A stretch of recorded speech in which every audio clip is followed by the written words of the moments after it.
போய் கூட்டம் கூடி அதனால வந்ததுன்னா பாருங்க, அவரை பார்க்க இவ்வளவு பேர் கூட்டிட்டாங்க, அந்த பாதிக்கப்பட்ட மக்களுக்கு உரிய அளவில் செய்ய முடியல இதெல்லாம் அப்படின்னா அதுக்கு ஒரு விமர்சனத்தை வைப்பீங்க. உதயநிதியோட பிறந்தநாள் கொண்டாடிட்டு இருக்கிறத எப்படி பார்க்குறீங்க?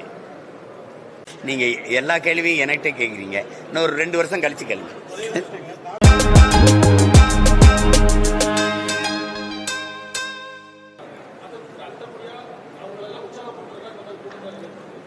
அது ரொம்ப நாளாக நான் செஞ்சிட்டு இருக்கேன். அதிருப்தியாளர்கள் ஒன்றிணைதல எங்களுக்கு திருப்தி தான், எங்களுக்கு திருப்தி தான். அதில் ஒன்று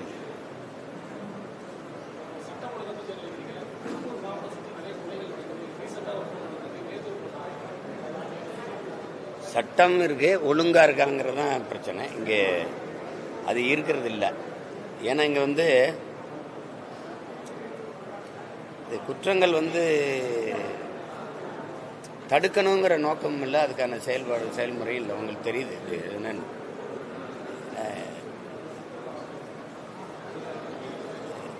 பாடம் நடத்திக்கிட்டு இருக்கிற ஆசிரியை போய் குத்தி கொள்றாங்க, நீதிமன்ற வாசலில் வழக்கறிஞரை விட்டுறாங்க. இது எல்லாமே தொடர்ச்சியாக நடக்குது. அது ஒன்றும் நீங்கள் கேள்வி கேட்குற அளவுக்கு இருக்குது சட்டமும் ஒழுங்கும். இவ்வளோ பெரிய கட்டமைப்பு, சீமான் யாரோட பேசுகிறாரு, அவர் எங்கே போகிறாரு, இவர் முகநூலில் என்ன பதிவு போடுறாரு, இதையெல்லாம் கண்காணிக்கிற முடிகிற அரசியல். இப்போ நான் யாரோட பேசுகிறேங்கிறது எல்லாரும் பதிவு பண்ணுறாங்க, நீங்கள் பேசுகிறது இல்லை. இவ்வளவு வலுவான கட்டமைப்பு வச்சிருக்கிற ஒரு இது இந்த மாதிரி ஒரு கொலைக்கான திட்டமிடல், அது முன் தயாரிப்பு, அதெல்லாம் நடக்கும்போது கண்டு உணர்ந்து அதை தடுக்க முடியலையா? இது ஒரு கொடுமை தான். யாருக்குமே பாதுகாப்பு இல்லைன்னு வருது. மருத்துவமனைக்குள்ள மருத்துவருக்கு பாதுகாப்பு இல்லை, நீதிமன்ற வாசலில் வழக்கறிஞருக்கு இல்லை, பள்ளிக்கூடத்தில் ஆசிரியருக்கு இல்லை, யார் நீ காவல் நிலையத்துக்குள்ள காவலர்களுக்கு இல்லை அப்படின்னு வரும்போது தான் அந்த நடவடிக்கை. சட்டசபைக்குள்ள அமைச்சருக்கு இல்லைன்னு வந்தால் ஏதாவது நடக்கிறதுக்கு வாய்ப்பு இருக்குன்னு நினைக்கிறேன். புரியுது? வேறு அரசின் நடவடிக்கை மழை வெள்ளத்துக்குள்ள மூழ்கிருச்சு, நல்லா ஆழமா மூழ்கிருச்சு. 3 மாசத்துக்கு முன்னாடி கட்டின பாலம், ஐயா ஏவா வேலை திறந்து வச்ச பாலம் இப்ப இருக்கான்னு பத்தியில. அப்ப எவ்வளவு உறுதித்தன்மையா கட்டப்பட்டிருக்கு பத்தியில. ஒரு நாடு தன் மக்களின் பயன்பாட்டிற்கு ஒரு அரசு கட்டுகிற ஒரு மேம்பாலம் இந்த தரத்தில் இருந்ததுன்னா அந்த தரத்தில் தான் ஆட்சி இருக்குது. நேற்று கட்சி அதுக்கு முந்தா நாள் கட்சி ஆரம்பிச்சு நேற்று ஆட்சிக்கு நடக்குது அப்படின்னா பரவாயில்ல. 60 ஆண்டுகளாக 2 பேர் தான் மாறி மாறி நீங்கள் ஆட்சி செஞ்சுருக்கீங்க. ஒவ்வொரு முறையும் பெருவெள்ளத்தை எதிர்கொள்வதும் சேதங்களை நாங்கள் எதிர்கொள்வதுமா இருக்குது. குறிப்பாக கடலூர், இப்போ இந்த வாட்டியில் இது திருவண்ணாமலை, கள்ளக்குறிச்சி, திண்டிவனம் இணைஞ்சிக்கிடுச்சு. கடலூர் ஒவ்வொரு முறையும் பாதிக்கப்படுது, சென்னை ஒவ்வொரு முறையும் பாதிக்கப்படுது. அதுக்கான காரண காரியங்களை கண்டு உணர்ந்து அதை சரி செய்யறதானே நிரந்தர தீர்வா இருக்க முடியும். அந்த நேரம் நாங்கள் தத்தளிச்சு நிற்கும் போது உணவு பொட்டலம் கொடுக்குறோம், உங்களுக்கு சோறாக்கி போட்டோம், உங்களுக்கு நிவாரணம் கொடுத்தோம், அது உடனே தண்ணி இறைச்சி ஊற்றணும். தண்ணி எப்படி இறைச்சி ஊற்றுறாங்க? உங்களுக்கு காணொலி காட்டுட்டா, இந்த தெருவில் இருக்கிற தண்ணி எடுத்து இந்த தெருவில் ஊற்றுறாங்க, இங்கிருந்து தண்ணி ஊற்றி அந்த தெருவில் ஊற்றுறாங்க, அங்கிருந்து எடுத்து இந்த தெருவில் ஊற்றுறாங்க. இதெல்லாம் ஒரு ஆட்சி முறை இன்னைக்கு சொன்னீங்க. இது நம்மளை நாமே வெக்கி தலை குனிஞ்சு நடக்கணும். இப்படிப்பட்ட ஒரு ஆட்சியாளர்கள்ட்ட சிக்கி கொண்டு வாழ்ற நிலைமைக்கு நம்ம இருக்கிறோமேங்கிறது ஒரு பெருத்த அவமானம் தான்.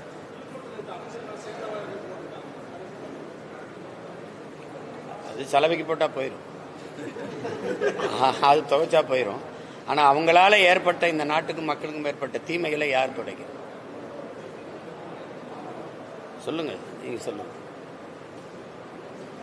மண்ணை மக்களை பேரன்பு கொண்டு காதலிக்காதவன்ட்ட ஆட்சி போகக்கூடாது. ஒரு பெண்ணை தன் உயிருக்கு மேலாக நேசிக்கிறவனுக்கு கட்டி கொடுத்தா தாங்க அந்த பொண்ணை வச்சு ஒழுங்கா வாழ்வான். ஊதாரி பயில்களுக்கு கேவலம் கட்டவன், கேடு கட்டவன், குடியாரன், சூதாடி கட்டி கொடுத்தா எப்படி இருக்கும்? அந்த கதை தான் இது. 60 ஆண்டுகளா என் மண்ணை மண்ணுனா என்னன்னே தெரியல. தாய்ப்பாலும் தண்ணீரும் உங்களுக்கு மலிவா கிடைக்கிறதுனால இந்த மண்ணை எவனும் மதிக்கிறது இல்லைன்னு ஐயா வைரமுத்து அவர்கள் எழுதின கவிதையை தான் சொல்ல வேண்டியது. அவனுக்கு அது அருமை புரியல. காலுக்கு கீழே மிதிபடுறதுனாலே இந்த மண்ணை அவனுக்கு சாதாரணமாக பட்டுருச்சு. இது மண்ணா? தாயின் மடி இல்லையா? எல்லாத்தையும் வெட்டி தின்றணும். மலையை வெட்டி தின்றணும், மரத்தை வெட்டி தின்றணும், மண்ணி தின்றணும், பூமியை குடஞ்சி மீத்தேன் ஈத்தேன் எடுத்துடணும். அப்புறம் என்ன இருக்கும்? அப்புறம்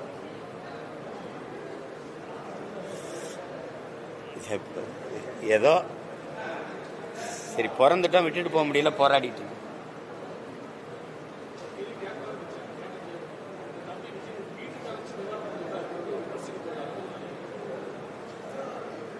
கொடுக்கணும்னு நினைக்கிறாரு. இப்போ என்னை மாதிரி இப்போ நான் 7, 8 தேதியில் போய் களத்துக்கு போவேன். நான் ஏற்கனவே போய் நிற்பேன் மக்களோட மக்களாக. அவரால் போய் அப்படி நிற்க முடியாது, பிரச்சனை இருக்குல்ல. அவர் போய் அங்கே நின்னா பாதிக்கப்பட்ட மக்களின் கூட்டத்தை விட அவரை பார்க்கணுங்கிற கூட்டம் அதிகமாக வந்துடும். அப்புறம் அந்த பிரச்சனையை வேற சமாளிக்கணும். நீங்கள் அங்கே போய் கூட்டம் கூடி அதனால வந்ததுன்னா பாருங்க, அவரை பார்க்க இவ்வளோ பேர் கூட்டிட்டாங்க, அந்த பாதிக்கப்பட்ட மக்களுக்கு உரிய லெவலில் செய்ய முடியல இதெல்லாம் அப்படின்னா அதுக்கு ஒரு விமர்சனத்தை வைப்பீங்க. அதனால அவர் சரி உதவணுங்கிற எண்ணம் இருக்கு, அதுக்கு நீங்கள் பாராட்டணும். சரி அதை கூட மற்றவங்க செய்யல. சரி அவராது வர வச்சு கொடுக்குறாரு. உதயநிதியோட பிறந்தநாள் கொண்டாடிட்டு இருக்கிறத எப்படி பார்க்குறீங்க? உதய விழா அதை எப்படி பார்க்குறீங்க நீங்கள் சொல்லுங்க. அதில் போய் மாண்புமிக்க அமைச்சர் பெருமக்கள்லாம் கலந்து கொண்டு பாராட்டி பேசுறதெல்லாம் எப்படி பார்க்குறீங்க? அவங்க தாத்தா நாங்கள் செத்து ஈழத்தில் விழும்போது ஒரு தெருவில் பறையோசை கேட்கும்போது, சாவுப்பறை கேட்கும்போது இன்னொரு தெருவில் மங்கள ஒளியும் கேட்டிருக்கிறது அப்படின்னு நினச்சிக்கிறதா? அதே இதுக்கு பொருத்திக்கிறதா? எப்படி அவராவது மற்றவங்களுக்கு கொடுக்கணும்னா நினைக்கிறாரு. இது சரி வர வச்சாது ஒரு அரிசி பருப்பு ஏதோ ஒன்று கொடுக்குறாரு, வேட்டி சேலை கொடுக்குறாரு, ஏதோ ஒன்று. அத அந்த எண்ணத்தை நீங்கள் பாராட்டத்தானே வேணும்.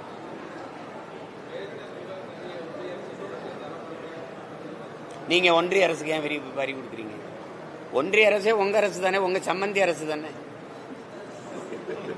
நீங்கள் பாட்டுக்கு போகிறீங்க, பார்க்குறீங்க, தேநீர் சாப்பிட்றீங்க, காலையில் மகன் சந்திக்கிறீங்க, மாலையில் அப்பா சந்திக்கிறாரு, முதலமைச்சர் சந்திக்கிறாரு, விளையாட்டுத்துறை அமைச்சர், இப்போ துணை முதல்வர் வேற. நீங்கள் தான் எந்த நேரம் பார்க்க முடியுது, பேச முடியுது. வாங்க சதுரங்க போட்டினா வர்றாரு, வாங்க கேலோ இந்தியானா வர்றாரு. அவரோட தான் நீங்கள் ரொம்ப சாதாரணமாக பொண்ணு எடுத்த சம்மந்தி குடும்பம் மாதிரி பேசிக்கிறீங்க. அதை பேசி எங்களுக்கு உரிய நிவாரணத்தை வாங்கி தர வேண்டியது தர வேண்டியதானே. பேரிடர் காலங்களில் உனக்கு உரிய நிதியை தரமாட்டேங்கிறாருல்ல, நீ எதுக்கு வரி கட்டுற? ஒரு கேள்வி நீங்க சொல்லுங்க.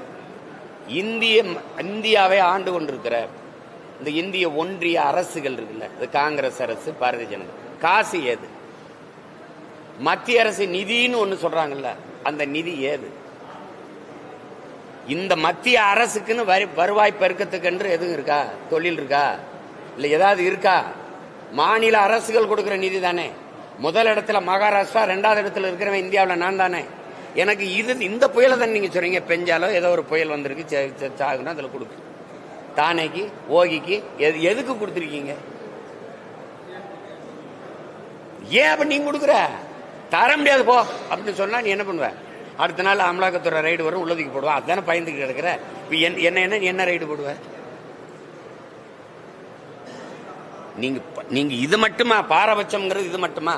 குஜராத்ல ஒரு மீனவனை பாகிஸ்தான் கடற்படை கைது பண்ணிருச்சுன்னா நீ உடனே உன் கடற்படை ராணுவம் போய் திரட்டி போய் அவனை மீட்டிட்டு வருது இல்ல. 850 பேரை சுட்டிருக்கான்ல எங்களை இதே இந்திய கடலுக்குள்ள. எத்தனை பேரை கைது பண்ணி உள்ள போட்டிருக்கான்? படகை பறிச்சிருக்கான், வலையை கிழிச்சிருக்கான், சிறை பிடிச்சிருக்கான், சித்திரவதை பண்ணிருக்கான். ஒரு தடவை கூட இப்படி வெட்டி பிடிச்சு தடுக்கல எங்களை. என்னை நீ வச்சிருக்கிறதே என் நிலத்தின் வளத்துக்கும் என் வரிக்கும். கடைசி நேரத்தில் 5 வருஷத்துக்கு ஒரு தடவை போடுற வாக்குக்கு. வேற என் வாழ்க்கை பத்தி கவலை இருக்கா? என் உணர்வை பத்தி, என் உயிரை பற்றி, என் உரிமையை பத்தி, என் ஓட்டை பத்தி தான் உனக்கு கவலை இருக்கு. இதை பத்தி கவலை இருக்கா? அப்ப எதிர்த்து என்ன சண்டை போட்டிருக்கீங்க நீங்க? பேரிடர் காலங்களில் என் மக்கள் சிக்கி தவிக்கும் போது எனக்கு உதவுவதற்கு நீ பணம் தர மாட்ட. அந்த மக்களின் காசுல தான் உனக்கு வரி வருது. தர முடியாதுன்னு சொல்றதுக்கு எவ்வளவு நேரம் ஆகும்? வெள்ளக்காரங்காலத்துல தான் வரி கூட இயக்கமா? இந்த கொள்ளக்காரங்காலத்துல போராட முடியாது, தர முடியாது. உன்னால முடிஞ்சதை பாருன்னு சொன்னா மத்திய அரசு ஃபண்டு, மத்திய அரசு சென்ட்ரல் கவர்மெண்ட் ஃபண்டு. உனக்கு ஏது ஃபண்டு? இங்க வா மண்டு, உனக்கு ஏது ஃபண்டு சொல்லு. மாநிலங்கள் நாங்க கொடுக்கிற காசு தான், அதை வாங்கி வச்சுக்குவாங்க.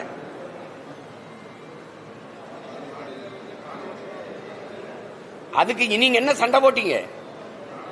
என்ன சண்டை போட்டீங்க? கூட்டணி வச்ச ஐயா சந்திரபாபு நாயுடைய மாநிலத்திற்கும் கூட்டணி வச்ச ஐயா நிதிஷ்குமார் மாநிலம் பீகாருக்கும் ஆந்திராவுக்கும் நிதிநிலை அறிக்கையில ஒதுக்கப்பட்ட நிதி எவ்வளவுன்னு தான் உங்க எல்லாருக்கும் தெரியுமே. 40 பாராளுமன்ற உறுப்பினரை போய் வச்சுக்கிட்டு அங்க என்ன பண்ணீங்க? ஏன் இதை கேட்கல? சரி, போன தடவை தூத்துக்குடியில சிக்கணும்ல, அப்ப பேரிடருக்கு நிதி தந்துருச்சா? தரல இல்ல. அதை எந்த இடத்துல போய் எழுப்புனீங்களா? இந்த பாராளுமன்றத்தில் கேள்வி எழுப்புனீங்க, பேசுனீங்களா? ஒவ்வொரு முறையும் நீ இதே செய்றீங்களா? அப்புறம் நீங்க கேட்க வேண்டியவங்கிட்ட விட்டுட்டு பாவம் இந்த திருப்பூர்ல சிக்கிட்டான் சீமான் வச்சுட்டு என்னைய போட்டு தள்ளிட்டு கூடாது. புரியுதா? நான் உங்களோட கூட்டத்தோட கூட்டமா இருந்தா அழுகிற ஆள் தான், என்கிட்ட ஒன்றும் இல்லை. அது ஆனா என்ன பண்றது, பாவப்பட்ட மக்கள் கூட்டத்தில் நான் ஒருத்தர் நான் நின்று அழுகலாம். அதுதான் நம்ம செய்ய முடியுது. வேற என்ன செய்ய முடியுது சொல்லுங்க?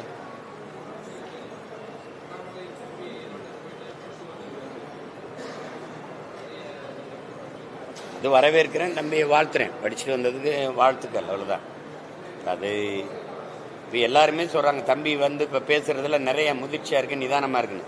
அது மாதிரி இங்க இருக்கிற கொஞ்சம் பேரை படிக்க அனுப்பி அவர் எங்க படிச்சாரோ அங்க அனுப்பிவிட்டா கொஞ்சம் என்னப்பா அனுப்பிவிட்டா கொஞ்சம் நல்லா இருக்குன்னு நான் நினைக்கிறேன். அது அவரு தேடல் அவசியம். ஒரு புதிதாக ஒன்றை தெரிந்து கொள்வோம், கற்றுக்கொள்வோம்னு நினைக்கிறத வந்து அது குறை சொல்ல முடியாது. அவர் கற்றுட்டு வந்ததுல மகிழ்ச்சி தான்.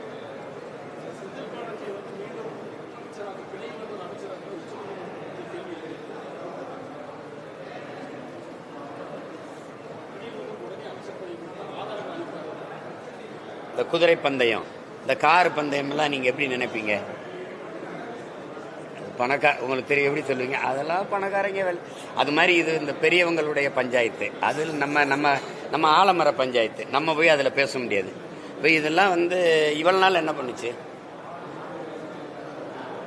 அவங்க பேசி தானே வெளியில் எடுத்துட்டு வந்தாங்க. இப்பதான் அவர் மந்திரியானது தெரியுமா? அவங்க சொல்லுங்க, நீங்க சொல்லுங்க. நீங்க இங்க ஐயா பொன்முடியுடைய பதவியை ஒரு நீதிமன்றம் பறிக்கும். ஒரு 3-4 மாசம் கழிச்சு திருப்பி அதே வழக்கு, ஒரே நாடு, ஒரு இன்னொரு நீதிமன்றத்துக்கு போனோம்னா இல்ல அதெல்லாம் ஒரு மந்திரியா இருக்கலாம்னு. இது மாதிரி உலகத்துல ஒரு நாடும் சட்டமும் நீதியும் நீங்க எங்க பாத்திருக்கீங்களா? ஒரு வழக்குக்கு 3 நீதி இருக்கும். கீழமை நீதிமன்றம் குற்றம்னு சொல்லும், இந்த உயர் நீதிமன்றம் விடுதலைன்னு சொல்லும், அப்புறம் உச்ச நீதிமன்றத்துக்கு போனீங்கன்னா அது குற்றம்னு சொல்லும். அம்மையார் ஜெயலலிதா வழக்குல என்ன நடந்ததுன்னு உங்களுக்கு தெரியுமில்ல ஒவ்வொன்றும். அது மாதிரிதான் இது. அது பெரியவங்க விளையாட்டு, அதுல நாங்க சின்ன பிள்ளைய வேடிக்கை தான் பார்க்க முடியும். சரி, விளையாடுங்க, மகிழ்ச்சி.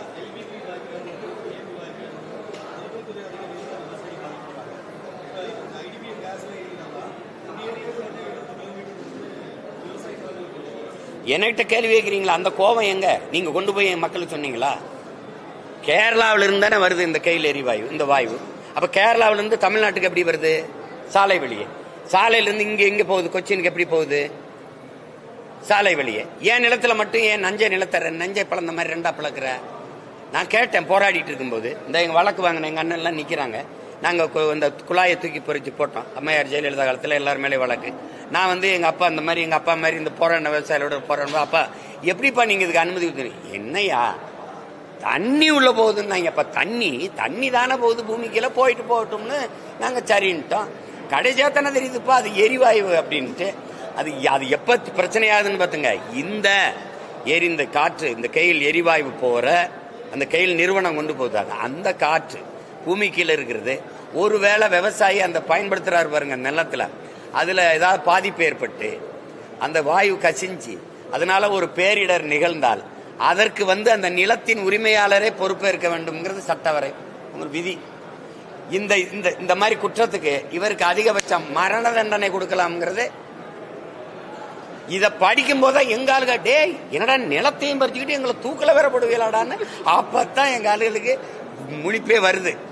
புரியுதா? அது மாதிரிதான் இதை பதிச்சுக்கன்னு சொன்ன பெருந்தகை ஐயா கலைஞர் அவர்கள் தான், கருணாநிதி அவர்கள் தான். இதுக்கு வழக்காட போனது யாரு தெரியுமா? நாங்க போன அந்த வழக்கு அங்க உச்ச நீதிமன்றத்துக்கு போச்சு. அந்த வழக்கு வந்து இந்த கையில் எரிவாயு வேற பக்கமா சாலை வழியே மற்ற மாநிலங்களை புதைக்கிறது போல சாலை வழியே நெடுஞ்சாலை வழியே கொண்டு போங்கன்னு சொல்லி வழக்கு. அதில் அம்மையார் ஜெயலலிதா ஆட்சியில் இருக்கும்போது அவங்களுடைய அரசு தரப்பில் ஒரு வழக்கறிஞர் வாதிட போகிறாங்க. அந்த வழக்கு நீதிபதிகள்லாம் உட்கார்ந்து இருக்கும்போது மூத்த வழக்கறிஞர் போகாமல், எந்த பிரச்சனை இது? மக்களின் பிரச்சனை. மக்களின் பிரச்சனைக்கு மூத்த வழக்கறிஞர்கள் போகாதனால அவருக்கு கீழே இருக்க உதவியாளர்கள் அனுப்புனதுனால எங்கே உங்கள் சீனியர், எங்கே உங்கள் மூத்தவருங்க, அவர் வேற இது வழக்குக்கு போயிட்டாருன்னொன்னே எரிச்சல்ல வெறுப்பில் நீ புதைச்சி பூமி வயலுக்குள்ளே புதைச்சிட்டு போடான்னு தூக்கி போட்டுக்கிட்டேன். இது யாராவது மறுக்க சொல்லுங்க. ஆனால் இதே அம்மையார் ஜெயலலிதாவுக்கு அங்கே பெங்களூரில் வழக்கு வரும்போது நீதிமன்றம் திறக்கிறதுக்கு முன்னாடி அதிகாலையிலேயே போய் படுத்திருந்து எல்லா மூத்த வழக்கறிஞர்களும் போய் வாதிட்டது 2. அப்போ தனக்கு ஒன்று பிரச்சனைனா, மக்களுக்கு ஒரு பிரச்சனைனா பாரபட்சமாக அணுகிற ஆட்சியாளர்களை வச்சுக்கிட்டு நீங்கள் எப்படி சரி பண்ணுவீங்க? எப்படி சரி பண்ணுவீங்க? கீழே கையில் எரிவாக போகும், மேலே உயர் மின் அழுத்தம் போகும். என்னப்பா விவசாயம் எங்களுக்கு, நாங்கள் எப்படி விவசாயம் பண்ணுறது சொல்லுங்க நீங்க? அவ்வளவு அறிவானவர்கள்ட்ட நம்ம ஆட்சி அதிகாரங்களை கொடுத்துட்டு அப்புறம் அழுது பயன் இருக்கு? ஒன்றும் செய்ய முடியாது. நீங்கள் எல்லா கேள்வியும் என்கிட்ட கேட்குறீங்க. இன்னும் ஒரு 2 வருஷம் கழிச்சு கேளுங்க. காங்கயம்